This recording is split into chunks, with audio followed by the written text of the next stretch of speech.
গিয়ে রান্নাঘরে সব কাজগুলো করো। বাসন মাজা শেষ হলে আমাকে সুন্দর করে এক কাপ চা করে দেবেন, আর বাড়ির মালিককে বলবেন যে তার ছেলের বউ এসেছে। কে তুমি? কাজের বউ থেকে না আমি আমার পরিচয় দিই না। আপনি কাকে কাজের বউ বলছেন? হ্যাঁ, উনি হচ্ছে এই বাড়ির মালিক, আমার মা।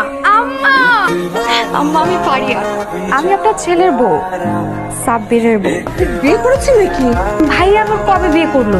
আমার ফ্যামিলি রাজি না দেখে সাব্বির আপনার কাছে গোপন করেছে। আমি তো রাজি ছিলাম, আমাকে কেন বলেনি?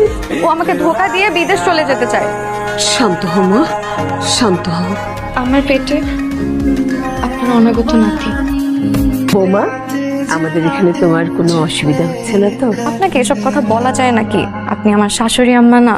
শাশুড়ি না ভেবে মা ভাবলেই তো পারো। আচ্ছা মা, আপনাকে একটা কথা জিজ্ঞেস করি। এই যে আমি উড়ে এসে জুড়ে বসে আপনার বৌমার অধিকার আদায় করার চেষ্টা করছি, এটা আপনার রাগ হচ্ছে না?